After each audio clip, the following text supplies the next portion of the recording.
Hey Noam, this is Miss Stacia, your chess instructor. So, I took a look at your game against Madeline at Sunday class. So, we're going to go over just the opening because guess what? The picture was kind of blurry, and also I think you guys didn't write down like all the moves. So, we'll see. We'll see how far we get. But I do see where you get winning position. So, let's have a look. E4, e5, knight f3, knight to c6, and bishop to c4. We have the Italian game.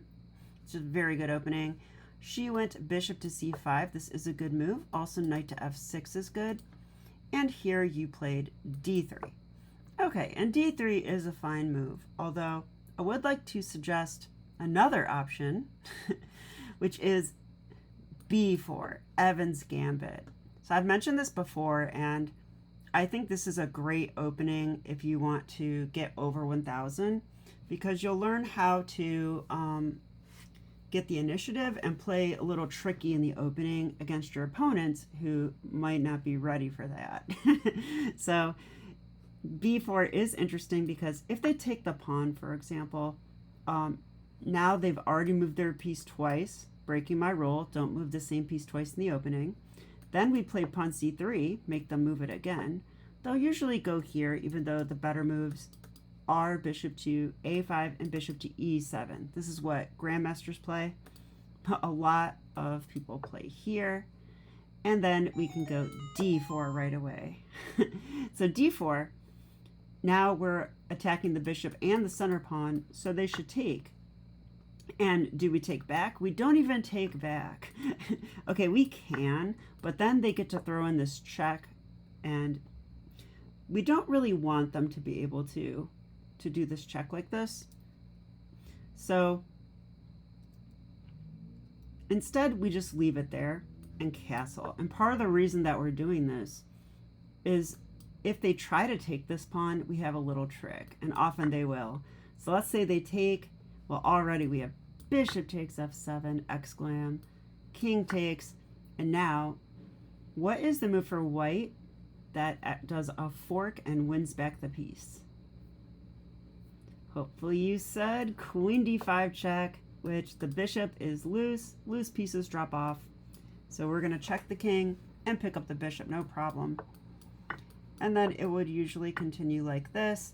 And because the king is sort of like sitting on f8 for some reason and will never castle, white is definitely better here. So just one little thing to think about. Now you played d3 in your game, and I'll give you an idea with this move too, but let's see what happened in your game. d6, and here I'm kind of happy about what you played, even though I don't think it's the best move. Like, I would call it dubious, and you'll see why.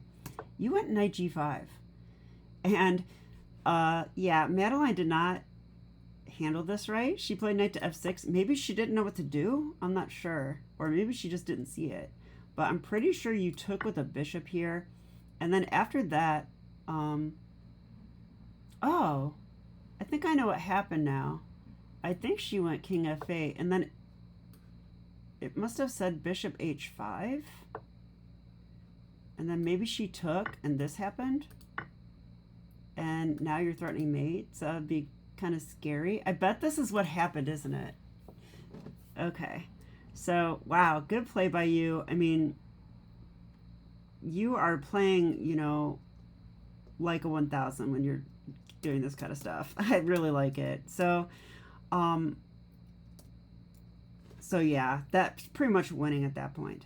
However, black does have a move here to stop your threat, and it does work. So if you want to pause your video and find the best defense for black, go ahead and do so now. Yeah, there's only one decent move. If they try to protect with the queen, that doesn't work at all because we could take anyway. So pretty much the only way is this, knight to h6. And even though this doesn't work in a lot of cases, it does work here. And the reason is the knight is on g5, blocking the bishop. If that knight can move away, you know, we could take that knight and then take on f7. However, there is no way to do it with the knight in the way. So this is actually a good defense. And even if we say play queen f3, ooh, we're going to take it, we're ready. But it's too late. Black will castle now. And so this whole thing with knight g5 didn't really work out. So still fine for you, but knight g5, if it doesn't result in something concrete, then usually it just means you're losing 2 turns because the knight will come up and have to come back. And so we don't want to lose turns in general. But okay, so instead of knight g5, what's something else you could do here? So I'm going to give you a new plan that I think is a really nice one, and maybe you can use it in Sunday class. So I'm going to tell you about the move pawn to c3. Pawn to c3. I know it looks weird. Like, why are we taking the square away from the knight? Why? Well, there's a lot of reasons why pawn c3 is a good move, so I'll tell you what they are real quick. Number one is that it supports the d4 pawn push in the center, but also b4 in some cases with a queenside expansion. So it supports both those things. Number two is that it helps the bishop. What am I talking about? Well, let's say that you castle here. One of the plans for black is to trade off this knight for this bishop. So, and the reason is this knight is blocking the c pawn. So it needed to be there to protect the pawn, but now that d6 happened, there's no need for him to do that anymore. So the best thing he could do is probably come here, but he'll just get traded, and if you do play that pawn c3 move, then the knight can't go there either.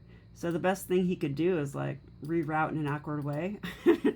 So yeah, black wants to trade this knight for this bishop. So if they go knight a5 right now, that's pretty much going to happen because we don't have a way to save our bishop. We could try this, but then pawn c6, we come back.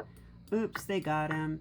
And if we try like check, then they can still go pawn c6, now b5 here, and yep, they got him again.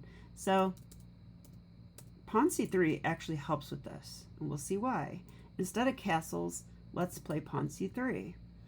All right, now if they go knight to a5, we go check, pawn c6, here, b5, and guess what? We don't have to go to b3 where they capture us. Instead, we get to go bishop c2. We hide out on the c2 square, where the bishop actually helps protect e4.